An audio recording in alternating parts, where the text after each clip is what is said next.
Indian army जो दुनिया की मोस्ट पावरफुल आर्मीज में फोर्थ रैंकिंग पर आती है।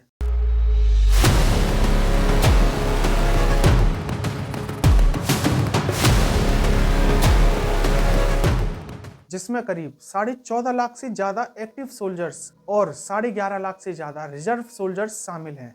वहीं इंडियन नेवी दुनिया की सबसे पावरफुल नेवीज में आती है, जिसके पास 67,000 से ज्यादा एक्टिव सोल्जर्स और 75,000 से ज्यादा रिजर्व सोल्जर्स शामिल हैं। और इंडियन एयर फोर्स जो दुनिया की चौथी सबसे पावरफुल एयर फोर्सेस में एक है। इस फोर्स में करीब 1.5 लाख एक्टिव सोल्जर्स शामिल हैं। भारत की आर्मी का इतना शक्तिशाली और एडवांस होने के पीछे का क्या कारण है, शायद आपको ना पता हो।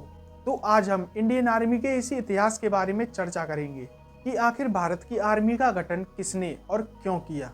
तो चलिए शुरू करते हैं एकदम जीरो से। They were going for the airport, which is the communications nerve center of Kashmir. Indian forces quickly gained general control of the situation. आज हम बात करेंगे इंडियन आर्मी के इतिहास के बारे में।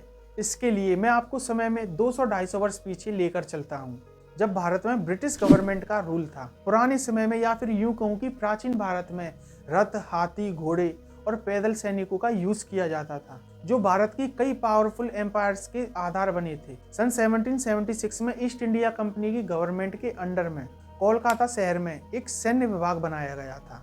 ये जो विभाग बनाया था, इसका main work east India company के जो छोटे छोटे और अलग अलग डिपार्टमेंट थे उनको कंट्रोल करना था। बाद में सन 1833 में ईस्ट इंडिया कंपनी ने जो सैन्य विभाग बनाया था उसे करीब 4 भागों में बराबर बराबर बांट दिया गया था, जिसमें सबसे पहले आता है पंजाब, जो उत्तर पश्चिम में मौजूद है।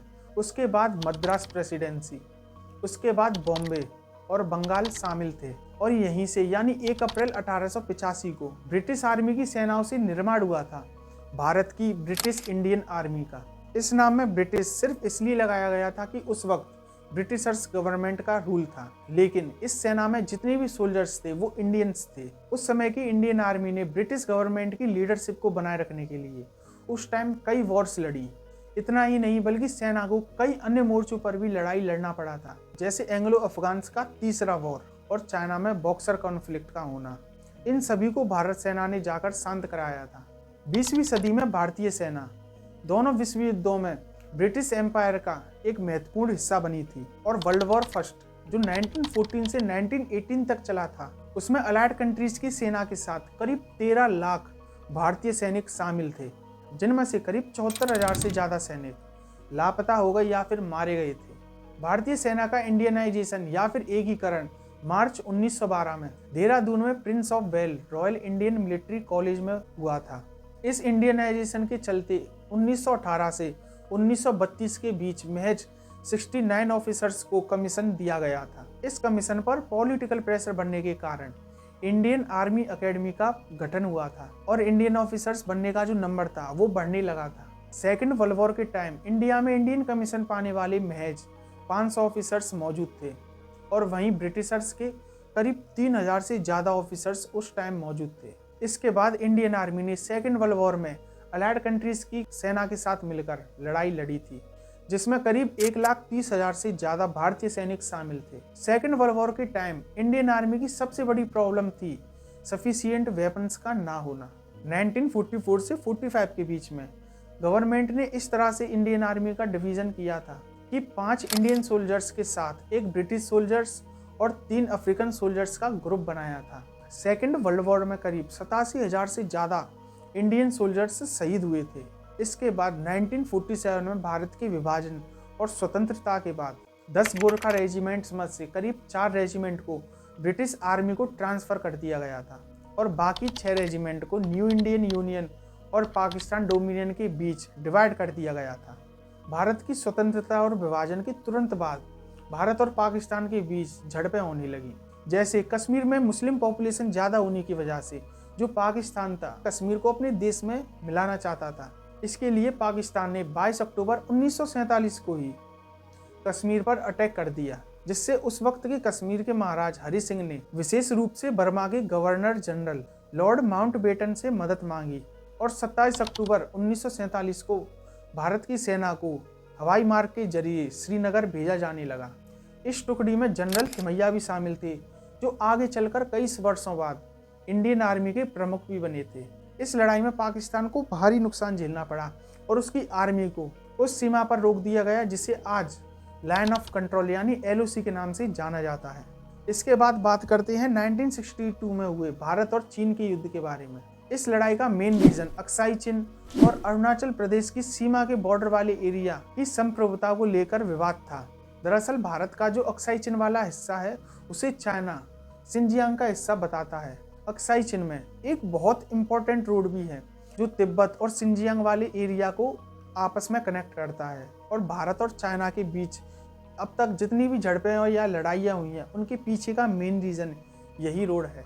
इसके बाद आता है 1965 में भारत और पाकिस्तान के बीच हुआ युद्ध। 22 अक्टूबर 1947 के बाद भारत और पाकिस्तान का दूसरा टकराव 1965 में हुआ था। हालांकि इस युद्ध को अनिर्णायक बताया गया है लेकिन ऑफिशियली इंडिया को ही जीता हुआ बताया जाता है क्योंकि उस समय पाकिस्तान पर भारत का पलड़ा बहुत भारी था। उस समय के पाकिस्तानी प्रेसिडेंट अयूब खान ने 1965 में ऑपरेशन जिब्राल्टर शुरू किया जिसके दौरान पाकिस्तानी फोर्स ने भारत के कश्मीर में घुसपैठ की और वहां भारत विरोधी आंदोलनों को भड़काने लगे और 1 सितंबर 1965 को पाकिस्तान ने भारत में अपना एक और ऑपरेशन ग्रैंड स्लैम शुरू किया और भारत के चंबजोरियन क्षेत्र पर अटैक किया था। इसके जवाब में इंडियन आर्मी ने लाहौर को मेन टारगेट बनाकर पाकिस्तानी आर्मी से अपनी सीमा पर युद्ध शुरू कर दिया और 9 सितंबर तक इंडियन आर्मी पाकिस्तान में घुसपैठ कर चुकी थी। ये लड़ाई सेकेंड वर्ल्ड वॉर के बाद इतिहास की टैंकों से लड़ी जाने वाली दूसरी सबसे बड़ी लड़ाई थी। इस युद्ध के शांत होने तक पाकिस्तान के करीब 4000 से ज़्यादा सैनिक मारे गए थे और करीब 300 से ज़्यादा पाकिस्तानी टैंक्स को ध्वस्त कर दिया गया था। वहीं भारत को भी अपने 150 से 200 टैंक्स का नुकसान झेलना पड़ा था। इसके बाद भारत को पाकिस्तान और चाइना के साथ कई लड़ाइयाँ लड़नी पड़ी जैसे 1967 का चीन और भारत का कन्फ्लिक्ट जिसे चोला इंसिडेंट के नाम से भी जाना जाता है। इसके बाद आता है 1971 का भारत और पाकिस्तान का तीसरा युद्ध जिसमें लोंगेवाला वॉर, हिली का युद्ध और बसंतर का युद्ध भी शामिल है। इसके बाद आता है 1984 का सियाचिन कन्फ्लिक्ट जिसमें ऑपरेशन मेघदूत ने बहुत अहम भूमिका निभाई थी।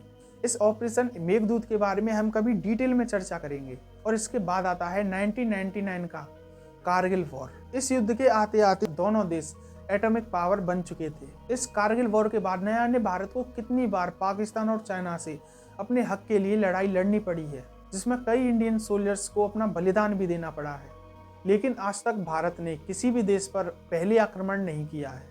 आशा करता हूं कि आपको इस वीडियो से कुछ नया जानने को मिला होगा। मिलते हैं ऐसी ही किसी और नेक्स्ट वीडियो में। धन्यवाद।